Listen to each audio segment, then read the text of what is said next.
नहीं करेंगे। ऐसा क्यों किया जा रहा है, इसका हमारा जो है, हम इस पे कहना चाहते हैं कि भाई ये हिटलरशाही की बात रख रहे हो, नहीं बात रख रहे हैं, लेकिन है आपको एडमिनिस्ट्रेशन का कि नहीं आपको उठा लेंगे? नहीं, हम तो बिल्कुल, मैं तो आपको आपके चैनल के वाज़ह तौर से कह देना चाहता हूँ कि अगर किसी को ये तकलीफ बात होती है, रख रहे हो ना, तरीका है ना बात रख रहे हैं। कल भी यही था, लोगों ने कहा भी इकट्ठे होके वहाँ पर बात रखेंगे, अब अपनी बात रखनी है, लेकिन बात रखने नहीं दी गई, बात रखने नहीं दी गई। तो मैं आपके साथ से कह देना चाहता हूँ, किसी को वो कोई लगाना हो, कोई एफआईआर शफआईआर लगानी हो, किसी भी आंख कान को लगाना है वो कर ले, लेकिन हम फ़लस्तीन के साथ हैं, फ़लस्तीन के साथ थे, क्योंकि हम हमेशा कमज़ोर के साथ रहे हैं। हिंदुस्तान की एक पॉलिसी रही है कि हम कमज़ोर के साथ हमेशा रहे हैं, हम हिटलर के साथ कभी नहीं रहे हैं। और वही हिटलरशाही जो है हिंदुस्तान के अंदर आज की जा रही है, ये इसको बिल्कुल हम कंडेम करते हैं, बिल्कुल हम सिरे से खारिज करते हैं। और आपकी विसात से जम्मू कश्मीर के नहीं, पूरे हिंदुस्तान के मुसलमानों से कहना चाहता हूँ कि भाई अपनी आवाज़ रखिए, यही टाइम है। अगर हम आवाज़ रखने में नाकाम हो जाएंगे तो कल कोई दूसरा महाज आएगा तो हम आवाज़ नहीं रख पाएंगे। लेकिन आपको ऐसा क्यों लगता है कि जो वार वहाँ पे छिड़ी हुई है वही वार यहाँ पे आएगी और मुसलमानों को खतरा होगा उससे? देखिए, पूरी दुनिया के अंदर एक नैरेटिव फैलाया जा रहा है मुसलमानों के खिलाफ। अगर आपके घर को कुछ छीनता है आके, तो आप अगर उसकी रुकावट करते हो कि भाई नहीं छीने, उसमें छीना झपटी होती है, तो उसमें मुसलमानों को डिक्लेयर किया जाता है कि भाई ये मुसलमान जो है ये मिलिटेंट हैं, ये बिल्कुल वो दूसरे लोग हैं। तो एक पूरी आप देख रहे हैं न्यूज़ 4 इंडिया और मैं हूं अरफाज अहमद डैंग। आज की खास मुलाकात में हमारे साथ मौजूद हैं आम आदमी पार्टी सीनियर नेता सफ़ीर चौधरी साहब। सर, स्वागत है आपका न्यूज़ 4 इंडिया में। बहुत बहुत शुक्रिया डैंग साहब। सफ़ीर साहब, ये जो कल एक प्रोटेस्ट होने जा रहा था, जिसके चलते जो है जितने भी प्रोटेस्टर्स थे उनको पहले ही जो है उनको अरेस्ट कर लिया गया, क्या कहना चाहेंगे और मुद्दा क्या था उनका? देखिए, यूनाइटेड पीस अलायंस करके एक एनजीओ यहाँ पर, उसके लोगों ने हमें भी इनवाइट किया था कि भाई आप भी उसके लिए आइए, और बहुत बढ़िया कदम था ये, क्योंकि जालिम के साथ हिंदुस्तान कभी खड़ा नहीं हुआ है, कभी खड़ा आगे होगा भी नहीं। और हिंदुस्तान को आप जानते हो कि भाई हमारा एक इस तरीके से लोग हैं यहाँ पर, हर कौम के, हर मिलत के लोग हैं यहाँ पर, तो हमेशा से मजलूम का साथ दिया है। ऑल ओवर वर्ल्ड अगर हम देखेंगे तो हिंदुस्तान हमेशा से फ़लस्तीन के साथ रहा है, आगे भी रहेगा, हम ये उम्मीद रखते हैं। लेकिन कल का जो एपिसोड हुआ वहाँ पर कि भाई इस तरीके से एक हिटलरशाही के तरीके से वहाँ पर सीआरपीएफ लगा के वो करके, और जितने भी वो ऑर्गेनाइज़र लोग थे उन सबको रात को ही उठा लिया। हमें तो खैर सुबह पता चला, क्योंकि सबके नंबर बंद हो गए। जब सुबह कॉल करना शुरू की तो पता चला कि जी उनको रात से ही उठा लिया गया। तो ये एक हिटलरशाही की तरफ जो हिंदुस्तान अब जा रहा है, तो ये चीज़ जो साइन है ये ओवरऑल पब्लिक के लिए सही नहीं है, मैं तो इसको मानता हूँ। दूसरी बात, मैं आपके विसात से आज आप यहाँ के हिंदुस्तान के उन लोगों से करना चाहता हूँ जो डेमोक्रेसी पे, डेमोक्रेटिक सेटअप पे जो यकीन रखते हैं, उनके साथ बात करना चाहूँगा। और जम्मू के हिंदुस्तान के जो है हमारे मुस्लिम जो 40 करोड़ के आसपास हैं, उनसे बात करना चाहूँगा कि क्या आपको हज़रत हुसैन अलैहिस्सलाम भूल गए हैं क्या? आज उसी तरीके से, आज उसी तर्ज अमल से जो कभी देख के जो स्टोरियाँ सुन के हम रोते थे कि भाई इस तरीके से वहाँ पर जुल्म हुआ था, आज उसी तरीके का जुल्म जो है फ़लस्तीन के अंदर किया जा रहा है। छोटे-छोटे बच्चों को मारा जा रहा है, उनका पानी बंद कर दिया गया है। पानी किसने बंद किया आज तक? कौन-सी जंग है जिस जंग के अंदर ये असूल है कि पानी, बिजली इनकी बंद कर दो, इनका खाना बंद कर दो? किस जंग में आज तक हुआ है ये? और ये यूरोप और ये सारी कंट्रियाँ मिलके, और ख़ासकर अमेरिका का इसके पीछे हाथ है, और इन्होंने पूरा मिलके एक वहाँ पर सिर्फ़ जो 20 लाख मुसलमान वहाँ पर रह रहे हैं, उनकी गलती एक ही है क्योंकि वो मुसलमान हैं और फ़लस्तीन के हैं, उस ज़मीन के जायज़ वारिस हैं। उनको वहाँ से हटाने के लिए, उनको वहाँ से मार के ख़त्म करने के लिए ये सारे के सारे जो एपिसोड वहाँ पर किया जा रहा है। और दूसरी तरफ से अगर आप देखें तो यहाँ पर एक पीसफुल प्रोटेस्ट भी नहीं करने दिया जा रहा है, और लोगों को उठा के अंदर डाला जा रहा है। ये बिल्कुल बर्दाश्त नहीं किया जाएगा, ये बिल्कुल बर्दाश्त के काबिल नहीं है।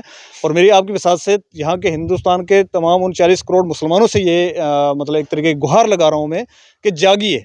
हमारी दाढ़ियाँ यहाँ पर पकड़ के नोची गई, हम नहीं जागे। मतलब अकेला ट्रेन में बंदा मिला, उसको मार दिया गया। तो आज ये हालत आ गई है हिंदुस्तान के अंदर कि भाई आप एक पीसफुल प्रोटेस्ट भी नहीं कर सकते हैं। एक सॉलिडेरिटी तरीके से हम अपना समर्थन चाहते थे कि भाई फ़लस्तीन के साथ अपना समर्थन रखा जाए, तो उसके लिए भी अगर लोगों को उठा के इस तरीके से अंदर बंद किया जा रहा है, तो ये तरीकाकार ना हिंदुस्तान का कभी था, ना कभी रहेगा। लेकिन अब जो है हिटलरशाही जो है भारतीय जनता पार्टी की तरफ से की जा रही है, ये बिल्कुल कंडेमेबल है। रात को मुझे पता चला कि उन लोगों को डिटेन करने के बाद, को 20 घंटे के बाद छोड़ दिया है। लेकिन ये 4 लोग थे या 6 लोग थे या 10 लोग थे, तब इनको पकड़ा गया और छोड़ा गया। मैं पूछना चाहता हूँ उन हमारे जम्मू कश्मीर के तमाम मुसलमानों से, जो यहाँ पर 1.25 करोड़ की आबादी है हमारी, और उन लोगों से पूछना चाहता हूँ, वो चाहे किसी भी कम्युनिटी के हैं, हिंदू कम्युनिटी के हैं, सिख कम्युनिटी के हैं, जो सॉलिडेरिटी रखते हैं फ़लस्तीन के साथ, जो चाहते हैं कि भाई इंसानी हकूक़ जो वहाँ पर पामाल ना किए जाएँ, ऐसे लोगों से मैं रिक्वेस्ट करना चाहता हूँ और पूछना चाहता हूँ कि क्या आप लोग ये सोच रहे हो कि भैया ये कहीं दुनिया में कहीं एक जगह हो रहा है, कल कोई किसी दूसरे के साथ होगा, फिर तीसरे के साथ होगा? तो क्या ये मतलब हम वेट कर रहे हैं कि अपनी बारी कब आए हमारी? क्या हम अपनी बारी का इंतज़ार कर रहे हैं कि हमारी बारी आएगी तो तब बोलेंगे? तो अगर हम नहीं किसी के लिए आवाज़ उठा सकते हैं, हमारे इस्लाम के अंदर ये है कि भाई आप आवाज़ उठाइए, हाथ से काम करिए, मुँह से काम करिए, गलत को गलत कहिए। अगर हम इसके लिए भी आज नहीं रहे हैं, तो ना तो फिर हम मुसलमान तो छोड़िए बात की बात है, हम तो इंसान भी नहीं रहे हैं। इंसानियत के दुश्मन वहाँ पर इस टाइम पे गोले बरसाए जा रहे हैं, छोटे-छोटे बच्चों को कत्ल किया जा रहा है। हॉस्पिटल जैसी जगह पे जंग के भी कुछ असूल हैं। हॉस्पिटल जैसी जगह पे वहाँ पर 50,000 60,000 लोग जो हैं वहाँ पर उन्होंने मार दिए हैं और कितने सारे ज़ख्मी हैं, उनका कोई अता-पता नहीं है। तो ये भी वो न्यूज़ आ रही है जो बाहर में पता चल रही है। वहाँ गाज़ा में तो सारा बंद है इस टाइम पे, बिजली बंद है, पानी बंद है, सारा कुछ बंद है, वहाँ पर इंटरनेट बंद है, वहाँ से तो कोई न्यूज़ बाहर आ नहीं रही है। ये वो न्यूज़ है जो वो दिखाना चाहते हैं। अगर 50,000 लाख दिखा रहे हैं तो मेरे हिसाब से वहाँ पर पता नहीं 3 लाख 5 लाख लोग उन्होंने मार दिए हैं अभी तक।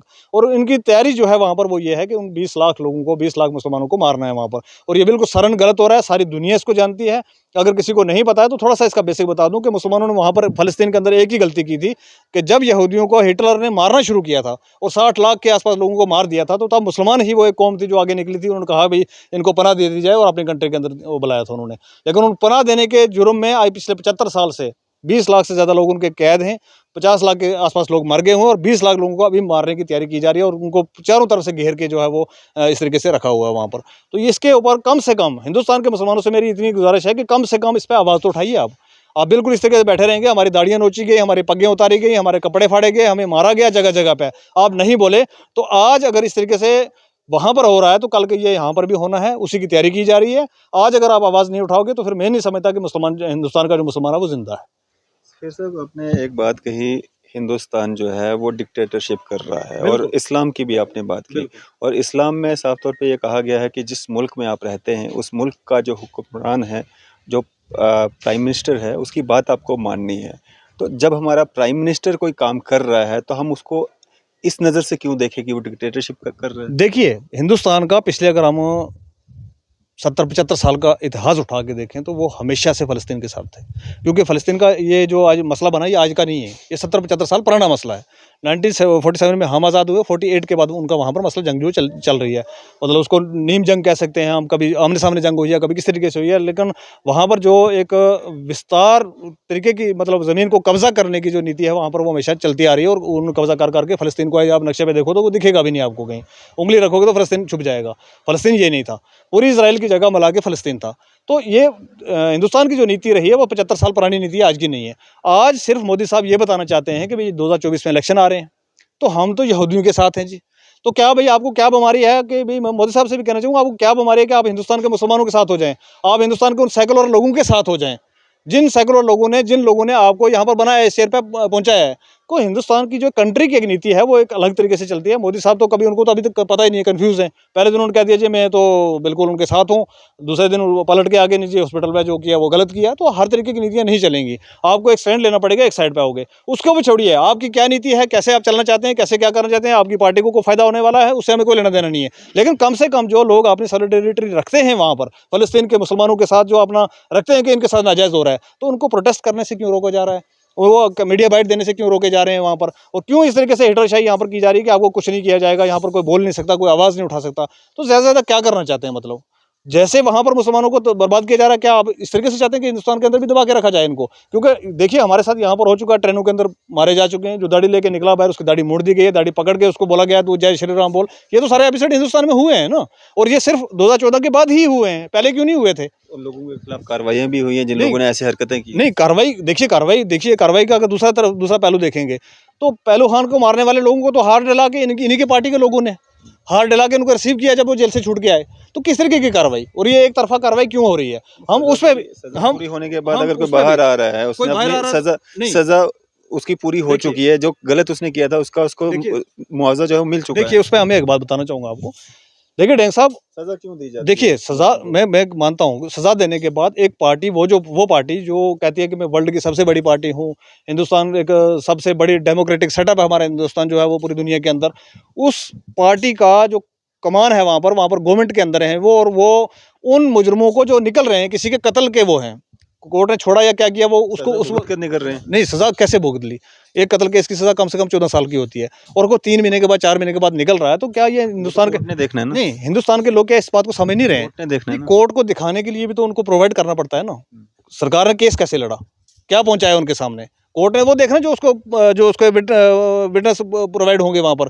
कोर्ट ने तो वो देखना जो उसको केस प्रोवाइड किया जाएगा। अब केस ही इतना कमज़ोर प्रोवाइड करेंगे तो कोर्ट क्या देखेगा उसमें? कोर्ट ने तो एक ला के कोर्ट तो सबके लिए तरीके से हिंदू, करने की मुस्लिम, चीज़ें सिख, निकल ली। ईसाई सबके लिए कोर्ट है। देखिए, सबको अब इंसाफ जब मिलता है। अब जब वो लोग वहाँ से निकले हैं, तो क्या ये शोभा देता है कि भई आपकी पार्टी के लोग, जो सबसे बड़ी डेमोक्रेटिक सेटअप हिंदुस्तान के जो बागडोर संभाले हुए हैं, गवर्नमेंट है आपकी, और आप वहाँ से निकलते हैं और क्या करते हैं कि भई वो जेल से निकलने वालों को हाथ डालते हैं। तो आप क्या साबित करना चाहते हैं? मतलब जो इन्होंने किया था वो बिल्कुल ठीक किया था क्या?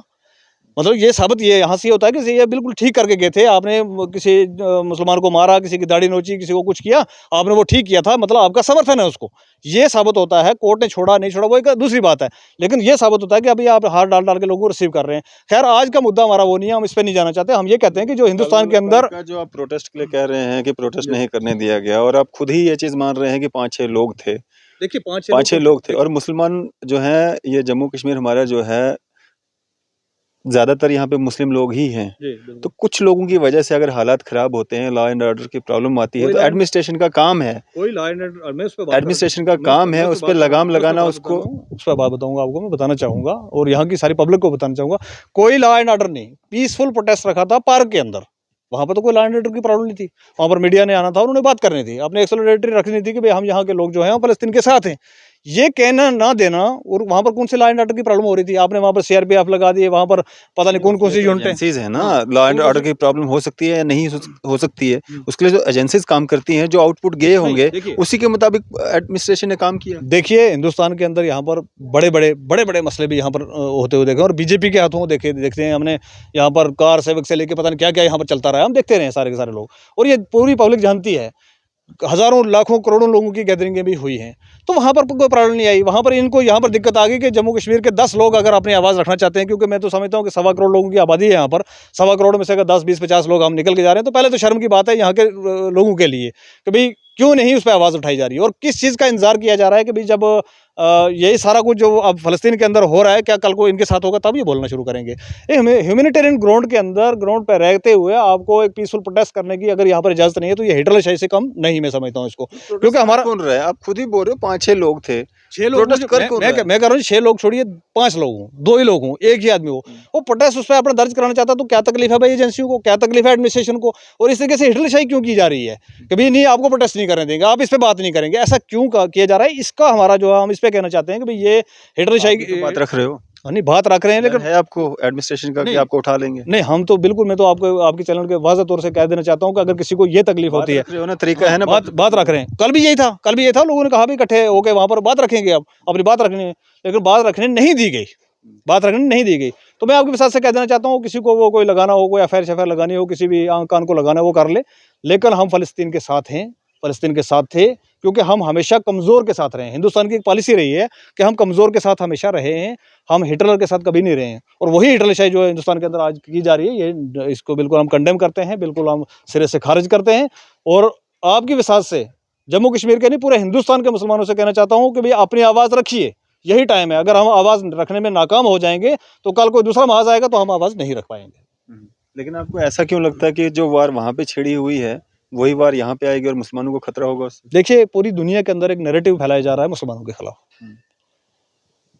अगर आपके घर को कोई छीनता है आके, तो आप अगर उसकी रुकावट करते हो कि भाई नहीं छीने, उसमें छीना झपटी होती है, तो उसमें मुसलमानों को डिक्लेयर किया जाता है कि भाई ये मुसलमान जो है ये मिलिटेंट हैं, ये बिल्कुल वो दूसरे लोग हैं।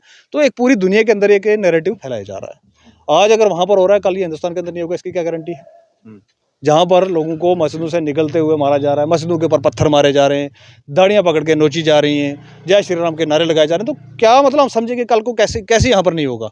जिस तरफ वहाँ पर आज जो हालत वहाँ पर हो रही है, गाज़ा के लोगों को बिल्कुल चारों साइड से रोक के अंदर और बम्बारमेंट की जा रही है, तो क्या हिंदुस्तान का मुसलमान चाहता है कि यहाँ के भी लोगों को रोक के इसी तरीके से बम्बारमेंट की जाए? या आप अपनी आवाज़ वर्ल्ड लेवल पर रखना चाहते हैं? आप किसके साथ हैं, किसके साथ नहीं है, वो रखना चाहते हैं, तो उसके लिए आपको बात करनी पड़ेगी। नहीं बात करेंगे तो ये टाइम जो है, कल आज उन पे तो कल हमारे पे आना ही आना है। चलिए, हमारे साथ बातचीत करने के लिए ये थे हमारे साथ आम आदमी पार्टी सीनियर नेता सफ़ीर चौधरी साहब, जिन्होंने अपने व्यू जो हैं वो रखे हैं। आपकी इस सब पे क्या राय है? अभी अपनी राय जो है ज़रूर साझा कीजिएगा। इसी तरह की मज़ीद अपडेट्स के लिए आप देखते रहें न्यूज़ सर इंडिया। मैं अरफाज़ अहमद डांग, कैमरामैन शाहनवाज़ के साथ।